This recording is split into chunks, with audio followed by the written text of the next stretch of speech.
नमस्कार किसान भाइयों, इस कार्यक्रम में आप सभी का बहुत बहुत स्वागत है।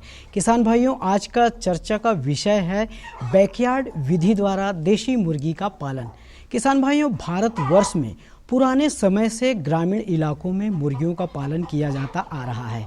किसान भाइयों, आज के इस दौर में मुर्गी पालन एक प्रमुख व्यवसाय के रूप में उभर करके आया है, जो किसानों के जीविकोपार्जन का प्रमुख साधन बन गया है। और मुर्गी पालन के व्यवसाय से बेरोजगारी की समस्या को भी दूर किया जा सकता है और ऐसे बेरोजगार जीवन जी रहे युवा भी इस व्यवसाय को अपना करके अपने आर्थिक स्थिति में सुधार ला सकते हैं। ऐसे ही छत्तीसगढ़ के युवा किसान भाई कमलेश सुखतेल जी ने बैकयार्ड विधि द्वारा देशी मुर्गियों का पालन करके खुशहाल जीवन जी रहे हैं। तो किसान भाइयों, ये बैकयार्ड विधि क्या है और इस विधि को अपना करके किस प्रकार से हम मुर्गियों का पालन कर सकते हैं, शासन की क्या क्या योजनाएं हैं और हमें किन किन बातों का ध्यान रखना है, आइए किसान भाइयों इसके बारे में पूरी तरह से जानकारी लेते हैं। मुर्गी पालन के लिए छत्तीसगढ़ राज्य भी अब राष्ट्रीय पटल पर पहचाना जाएगा। मुर्गी पालन जो कभी परंपरा की बात हुआ करती थी, आज व्यावसायिकता के रंग में रंगी चली जा रही है। छत्तीसगढ़ मंदिर हसौद के कृषक श्री कमलेश सुखतेल जी एक बेहतरीन और सफल मुर्गी पालक भी बन चुके हैं। मुर्गी पालन के क्षेत्र में उनकी ये सफलता देश भर के ग्रामीण कृषकों के लिए प्रेरणा देने का काम कर सकती है।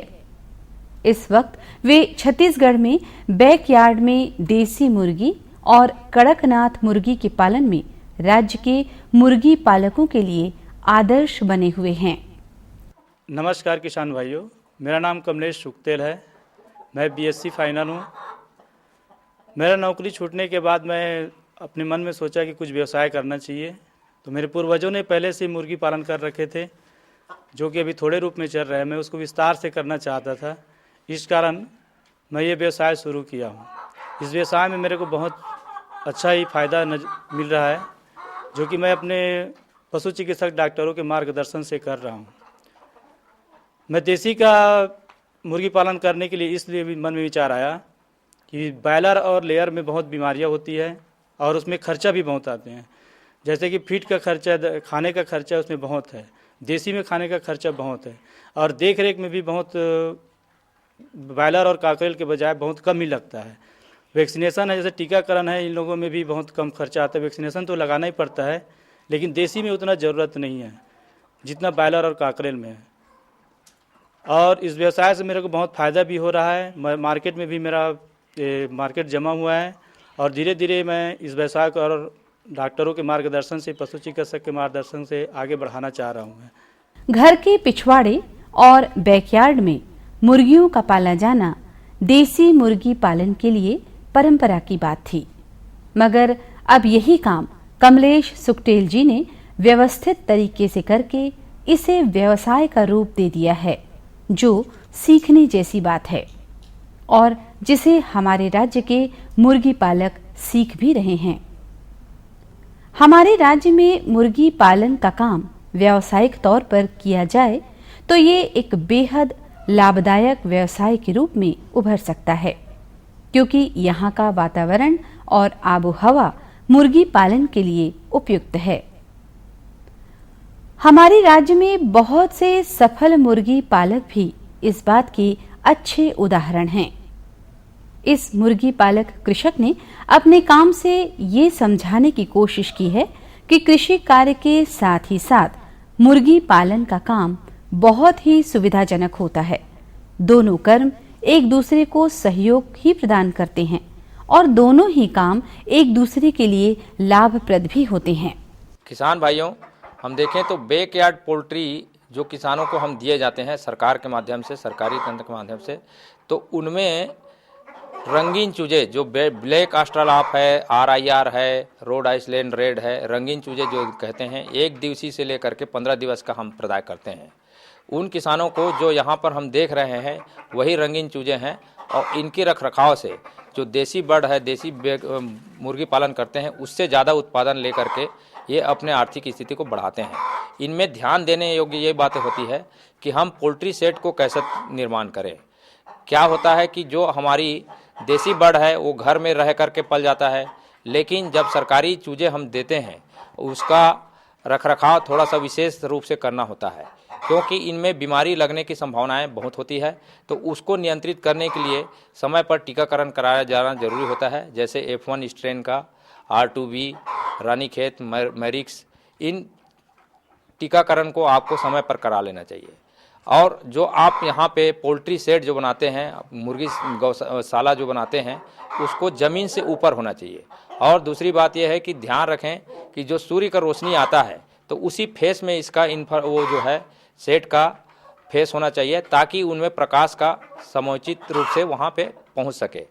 उससे क्या होता है कि बहुत सारे रोगों का नियंत्रण सूर्य के प्रकाश से हो जाता है। तो बैकयार्ड पोल्ट्री पालन को अच्छे से ध्यान दें। इनमें पानी का प्रबंधन, आहार का प्रबंधन समय पर और दवाई समुचित रूप से आप खिलाते रहेंगे तो देखेंगे कि ये 22 वीक के सप्ताह के अंदर में अंडे देना चालू करते हैं। और अंडे देने के बाद फिर से आप उसी अंडे से चूजा निकाल सकते हैं और चूजे निकाल करके अपने व्यवसाय को बढ़ा सकते हैं। आज के स्थिति में देखें कि मार्केट इसका बहुत अच्छा है, तो जो भी व्यवसाय इससे जुड़ता है, जैसे कड़कनाथ है, रोड आइसलैंड रेड है, जितने भी प्रकार के हमारे सरकारी चूजा जो आता है देते हैं, उनने किसानों ने अच्छा अपने व्यवसाय को, आर्थिक स्थिति को सुधारा है और बढ़ाया है। हम देखें तो छत्तीसगढ़ राज्य में पोल्ट्री व्यवसाय के लिए जो देसी बर्ड होते हैं, देसी मुर्गियां पालन बहुत ही कारगर है, क्योंकि यहाँ पे हर एक किसान अपने घरों में जो इस पे रुचि रखते हैं वो सभी पालते हैं। और इनकी खासियत ये है कि जो तत्व उसमें मिले रहते हैं, जैसे मैग्नीशियम है, कैल्शियम है, आयरन है, सारे तत्व उसमें समाहित रहते हैं और इनके कारण इनके जो स्वाद हैं बहुत अच्छे रहते हैं। हालांकि इनमें जो एक्जोटिक बर्ड जिसको कहते हैं, सरकारी चूजे जो बाहर के रहते हैं, उनमें उतना ज़्यादा स्वाद नहीं रहता, लेकिन उनके और इनमें अंतर होता है कि उनके अंडे देने की क्षमता जो ज़्यादा होता है, हमारी देसी बर्ड में अंडे देने की क्षमता बहुत कम होता है। मुर्गियों को सर्वाधिक देखभाल की आवश्यकता तब होती है जब वो चूजा होती है। अंडे से बाहर आने के लगभग 7 दिनों तक चूजे को विशेष देखरेख की जरूरत होती है। इस अवस्था को ब्रूडिंग स्टेज कहते हैं। इस अवस्था में चूजों को लगभग 95 फ़ारेनहाइट तापमान की आवश्यकता होती है। आधुनिक तकनीक से इसकी भी पूरी व्यवस्था बनाई जा सकती है। इस काम को और भी आसान बनाए रखने के लिए इन चूजों को बहुत ही पास रखना चाहिए, ताकि इनमें परस्पर शारीरिक ताप का संचरण होता रहे। इसके लिए इन्हें छोटी सी जगह में रखा जाना चाहिए। भूमि में भूसे का स्तर इतना होना चाहिए कि मुर्गियों को जमीन की ठंडकता का एहसास न हो।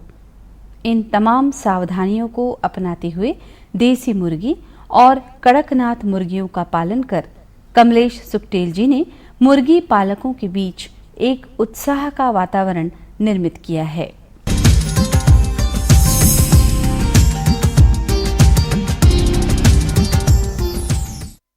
किसान भाइयों, बैकयार्ड विधि के द्वारा मुर्गी का पालन जब हम करते हैं तो इनके रखरखाव एवं आहार प्रबंधन पर भी ध्यान देने की आवश्यकता होती है।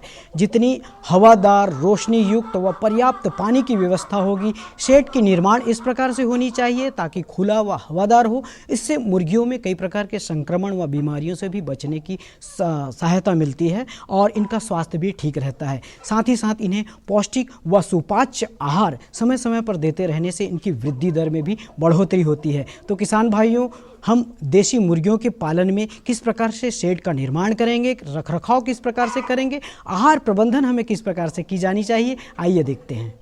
एक मुर्गी को उसकी आयु और वजन के आधार पर उसके आसपास का तापमान बनाए रखना चाहिए।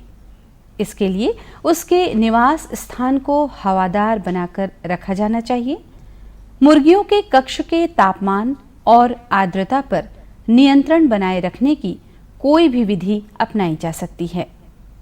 अलग अलग वर्ग और वजन की मुर्गियों को पूर्ण विकास के लिए अलग अलग तापमान की आवश्यकता होती है। इसकी जानकारी एक मुर्गी पालक किसी भी जानकार अनुभवी और सफल मुर्गी पालकों से ले सकता है। किसान भाइयों, मैं आप लोगों को ये बताना चाह रहा हूँ कि मुर्गी रखने में बहुत सावधानी की ज़रूरत है। जैसे कि सबसे पहले तो सेट तैयार करने के बाद उसमें चूना का छिड़काव वो करना चाहिए और एंटीबैक्टीरियल का जो छिड़काव होता है उसको भी हम लोग करते हैं। और साथ ही साथ जैसे कि हम मुर्गी को दाना देने के लिए आते हैं या पानी देने के लिए आते हैं तो उसमें साफ़ सुथरा कपड़े भी पहन के आते हैं। और यहाँ तक भी हम लोग ये सुरक्षा अपनाते हैं इसमें कि जैसे कि कोई भी किसी भी व्यक्ति को हम फार्म शेड में मतलब अंदर प्रवेश करने नहीं देते। इनसे क्या है कि बैक्टीरियल इन्फेक्शन हो सकता है और इसके लिए हम हमारा जो आदमी नियुक्त रहता है दाना पानी के लिए, वही आदमी शेड के अंदर जाता है और पानी और इसका चारे का व्यवस्था करते हैं। मुर्गी पालन व्यवसाय में आप शेड प्रबंधन का बहुत ज़रूरी है, महत्व रखना है। देखिए, आपका जो शेड है मुर्गी के लिए ज़मीन से 2 फीट ऊंचा होना चाहिए और ये हवादार होने चाहिए। जहाँ पर आप मुर्गी पालन करते हैं तो एक तो केज सिस्टम में होता है और दूसरा जो है लीटर सिस्टम में होता है। यहाँ पर हम देख रहे हैं एक लीटर सिस्टम है। लीटर में क्या करते हैं, ज़मीन से जो 2 फीट के ऊपर में आप शेड तैयार करते हैं, मान लो इसको 30 बाई 20 का आपने बड़ा एक ग्राउंड बनाया, उसके बाद उसको 6 फीट 7 फीट हाइट का आपका शेड बना दिए हैं। उसके बाद ईस्ट और वेस्ट का जो है फेस उसमें जाना चाहिए ताकि उसका प्रकाश अच्छा हो। और लीटर उसमें 6 इंच भूसे का, जिसमें धान का भूसा है या फिर आपको पैराकुट्टी है, इनको आपको फर्श जो आप तैयार करते हैं उसके ऊपर में बिछा दें ताकि उनके पैरों में कोई खराबी ना हो और जो भी है ये बीट करते हैं वो नीचे चला जाए। और इस प्रकार के लीटर आप तैयार करेंगे। लाइटिंग का आपका बहुत अच्छा समय रहना चाहिए ताकि स्ट्रेंथ जितना है उसके अनुरूप में आपको लाइटिंग यहाँ पे बना रहे। प्रकाश के माध्यम से ही अंडे देने की प्रक्रिया जो बनती है, तो लाइटिंग का बहुत ज़रूरी है। और सेट पर निर्माण के लिए आपको किसी भी प्रकार का हल्का सा भी गलती होता है तो वहाँ से फंगस का प्रकोप होता है और बैक्टीरिया का भी प्रकोप होता है, वायरस का भी प्रकोप होता है। तो आपको सेट पर विशेष ध्यान देंगे तभी इस व्यवसाय में आर्थिक उन्नति कर सकते हैं। और आपके मुर्गी व्यवसाय में स्वस्थ रखने के लिए सेट का प्रबंधन बहुत जरूरी है। कड़कनाथ मुर्गा जिसकी बहुत मांग होती है, इस नस्ल के मुर्गे का पालन किया जाए तो लाभ और भी बढ़ाया जा सकता है। सरगुजा और बस्तर जिले में पाया जाने वाला कड़कनाथ कई मायने में लोगों का पसंदीदा मुर्गा है। इस मुर्गे का पालन भी लगभग किसी अन्य देसी मुर्गे की तर्ज और तरीके से किया जा सकता है। भाई कमलेश सुकटेल जी जिस तरह से मुर्गी पालन का काम कर रहे हैं, वैसे में मुर्गी पालन कभी भी घाटे का व्यापार हो ही नहीं सकता। और उनकी ही तरह से सावधानियां बरती जाएं तो मुर्गियों को लगने वाले इलाज के खर्च को भी कम किया जा सकता है। कमलेश सुकटेल जी का मानना है कि अगर मुर्गियों की देखभाल, खान-पान और रखरखाव सुरक्षित तरीके से किया जाए तब कोई वजह नहीं बनती कि मुर्गियां रोगग्रस्त हों और उनकी मृत्यु दर बढ़े। लगभग सभी तरह की बीमारियों के मूल में खान-पान की अशुद्धता ही पाई जाती रही है और इसके लिए जिम्मेदार होती है हमारी थोड़ी सी चूक। मुर्गी पालन के लिए इन बातों का खास ख्याल रखना चाहिए। इनके चूजों के लिए स्टार्टर राशन और वयस्क मुर्गों के लिए ग्रोवर राशन की व्यवस्था भी बनाई रखनी चाहिए। कड़कनाथ मुर्गों के लिए ऐसे दानों का इंतजाम किया जाना चाहिए जिसमें vitamin B complex, vitamin A और विटामिन डी पर्याप्त मात्रा में हो। साथ ही उनके राशन में कैल्शियम की भी मात्रा पर्याप्त रूप से होनी चाहिए। यही आहार संतुलित आहार कहलाता है।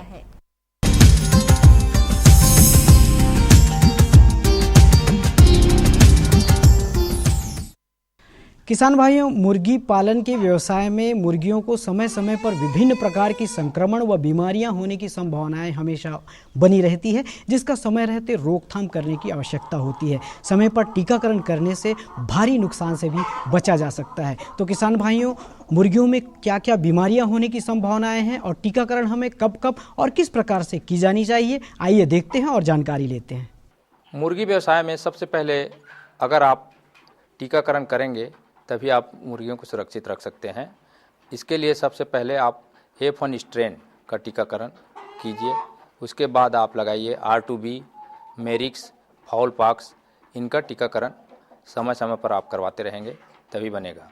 इनके आहार में जैसे बहुत सारे, एक तो होता है विषाणु जनित बीमारी जिसको अपन वायरस इन्फेक्शन वाले कहते हैं, इनका टीकाकरण जैसे मैंने बताया था कि मरीक्स है, गम्बोरो है और रानीखेत है, इनका टीकाकरण समय पर कर लें। इसी प्रकार बैक्टीरियल डिसीज जिसको जीवाणु जनित कहते हैं उसमें भी होता है, तो इनमें भी बहुत देखने को हमारे जो है कोराइजा है, फाउल कोराइजा, और इसी प्रकार एक दूसरा तरह का बीमारी होता है जो फंगस के माध्यम से होता है, फंगल साल्मोनेलोसिस। इसको भी नियंत्रित करने के लिए आपको आहार में औषधि का डालना ज़रूरी है, और पानी जो आप पिलाते हैं उसमें किसी प्रकार का इन्फेक्शन ना हो, स्वस्थ पानी का उपयोग करें, स्वस्थ आहार का उपयोग करेंगे तभी आप इसमें सक्सेसफुल रिजल्ट ले सकते हैं। कड़कनाथ मुर्गा अब बेहद पसंद किए जाने वाला मुर्गा बन चुका है। देश विदेश में इसकी मांग बनी हुई है। बढ़ी हुई मांग और कम उत्पादकता ने कड़कनाथ मुर्गे को और भी कीमती बना दिया है।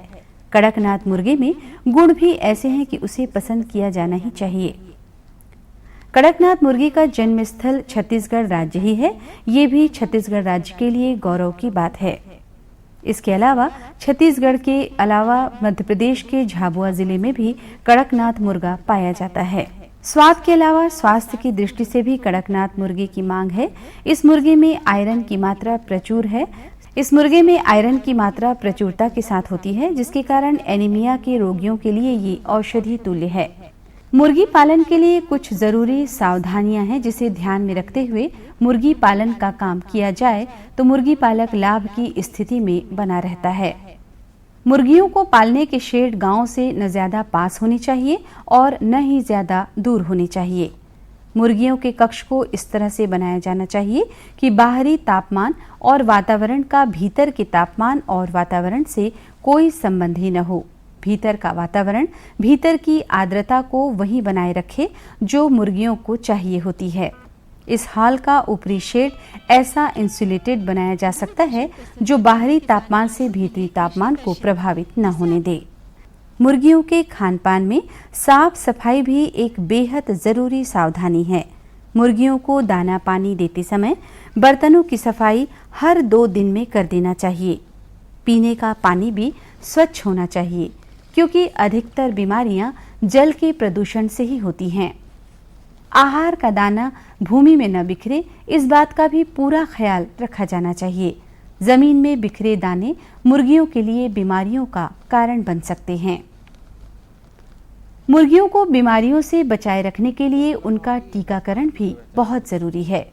टीकाकरण के द्वारा मुर्गियों को गम्बोरो, रानीखेत, कॉक्सी आदि गंभीर बीमारियों से बचाया जा सकता है। कुछ बीमारियां परजीवियों के द्वारा भी होती हैं, जैसे कॉक्सिडियोसिस, साल्मोनेलोसिस, सीआरडी जैसी बीमारियों का उपचार भी औषधियों के द्वारा ही संभव होता है। समय समय पर अपनी मुर्गियों का चिकित्सकों द्वारा जांच करवाते रहना चाहिए। यदि मुर्गी पालन की विधि सचमुच में आधुनिक है तो यहाँ पलने वाली मुर्गियों को किसी प्रकार के वैक्सीन, टीके और एंटीबायोटिक दवाइयों की कोई खास आवश्यकता तो नहीं होगी। यदि मुर्गियों की देखभाल, खानपान और रखरखाव सुरक्षित तरीके से किया जाए तो फिर कोई वजह नहीं बनती है कि मुर्गियां रोगग्रस्त हों और उनकी मृत्यु दर बढ़े, क्योंकि लगभग सभी तरह की बीमारियों के मूल में खान-पान की अशुद्धता ही पाई जाती है। यदि किसी कारणवश ऐसी व्यवस्था न बनाई जा सके तो जानकारों और चिकित्सकों की सलाह पर टीके और वैक्सीन लगाए जा सकते हैं। मुर्गी पालन एक सशक्त व्यवसाय है। अगर इसमें खानपान और देखभाल से संबंधित सावधानियां बरती जाएं तो जोखिम कुछ नहीं होता। छत्तीसगढ़ शासन ने मुर्गी पालन को प्रोत्साहन देने के लिए कई तरह की योजनाएं चलाई हैं। बैकयार्ड पोल्ट्री फार्म के लिए छत्तीसगढ़ शासन ने 50% तक सब्सिडी की योजना भी दी है। अगर हमारे बंधु चाहें तो पूरी तरह से इलेक्ट्रॉनिक एनवायरनमेंट कंट्रोल टेक्नोलॉजी पर आधारित पोल्ट्री फार्म भी तैयार कर सकते हैं। जो बैकयार्ड पोल्ट्री के लिए हमारे युवा भाई हैं या बीपीएल परिवार के शेड्यूल ट्राइब के किसान होते हैं, उनको 90% अनुदान पर छत्तीसगढ़ शासन से मुर्गी चूजा दिलाते हैं और उसी को पाल करके ये लोग अपने आर्थिक स्थिति को सुदृढ़ करते हैं। 90% अनुदान पर दिया जाने वाला चूजा जो है 3000 का उसका कास्ट बैठता है, तो उसमें 2700 रुपये का छूट हम किसानों को देते हैं और ये इनका पंजीयन कराने के बाद इनको चूजा प्रदाय किया जाता है। कमलेश सुकटेल भाई का कहना है कि मुर्गी पालन एक सशक्त व्यवसाय है। अगर इसमें खान पान और देखभाल से संबंधित सभी सावधानियां बरती जाएं, तो जोखिम कुछ भी नहीं रह जाता है। बचता है तो सिर्फ लाभ ही लाभ। अंडे और मुर्गियों को कभी अपने लिए बाजार तलाशने की जरूरत ही नहीं होती। बाजार आप ही उन्हें ढूंढ निकालता है। कमलेश सुकटेल जी के साथ भी यही बात हुई है। उनकी मुर्गियों की मांग दूर दूर तक है। मसला ये है कि वे कितना उत्पादित कर सकते हैं और यही बात किसी भी व्यवसायी के लिए मनचाही बात हो सकती है कि बाजार उनके उत्पाद के इंतजार में हो। ब्रायलर का रेट यदि मार्केट में जाएंगे 100 से 150 रुपये तक की है, केजी किलो में है, और इसका आपको अच्छा बेनिफिट मिलता है। जैसे कि हम थोक भाव में भी बेचते हैं तो 300 तक केजी में बेचते हैं, और ब्रायलर के यदि आप मार्केट में बेचेंगे 80-90 रुपये तक में ही बेच पाएंगे। और हमारी जो ये देसी मुर्गी की मांग अभी मार्केट में बहुत हो रहा है। अभी तो अपन लोग को महासमुंद में भी मार्केट है, अपना रायपुर में तो मार्केट है ही है, और आसपास के जैसे बिलासपुर है, हम लोग दूसरे प्रदेश में भी हमारे पास डिमांड है कि एमपी में है, और अपना कलकत्ता से भी मतलब आते हैं। जैसे हम व्हाट्सएप में दिए हुए हैं तो उस हिसाब से हमारे पास आर्डर आते हैं और हम उसको आर्डर को पूरा कर रहे हैं, जिससे हमको और अधिक हमको फ़ायदा हो रहा है। और आप लोगों से निवेदन है कि आप लोग भी देसी अपनाइए और अपना चैनल बढ़ाइए और इस व्यवसाय से जुड़िए। प्रिय किसान भाइयों, इस व्यवसाय से जो जुड़े हुए व्यक्ति हैं उनको मार्केटिंग का मतलब जो है बाज़ार में बेचने के लिए कोई दिक्कत नहीं होती। लोग बाग आज खुद ब खुद मुर्गी व्यवसाय के जो व्यक्ति है उनके किसानों से जुड़ जाते हैं और जहां से जितना मात्रा में मिल जाए वो ले लेते हैं। आज हम देखते हैं तो देसी बर्ड की कीमत आपको सबसे अच्छा रेट मिलता है 250 से 300 रुपये केजी पर केजी का आपको बर्ड मिलता है देसी जो है। उसी प्रकार अगर आप कड़कनाथ पे चले जाएं तो इनके तो ब्लड भी काला होते हैं और कलंगी भी काले होते हैं और ये औषधि के रूप में उपयोग करते हैं, तो इनका डिमांड और ज़्यादा है और इसका कीमत भी आप मार्केट में मुहंगा कीमत दिए जाते हैं किसानों को। तो इसमें पालन में और ज़्यादा आपको बेनिफिट मिल सकता है। और अब जो हम बैकयार्ड पोल्ट्री में जो देते हैं रंगीन चूजे, जब इनका ग्रोथ हो जाता है, अंडे देने के योग्य हो जाते हैं, तो इनमें जो मुर्गे हैं उनके भी अच्छा डिमांड रहता है और मार्केटिंग की कहीं कोई दिक्कत नहीं आती। किसान के पास खुद ब खुद व्यापारी चले आते हैं और वहाँ से लेके जाते हैं, तो इन व्यवसाय में मार्केटिंग की दिक्कत कहीं देखने को नहीं मिलती है।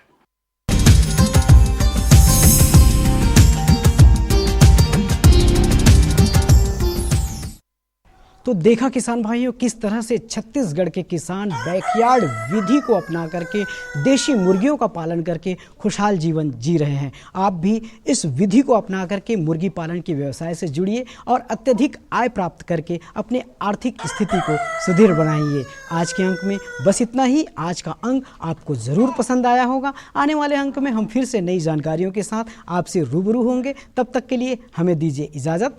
नमस्कार।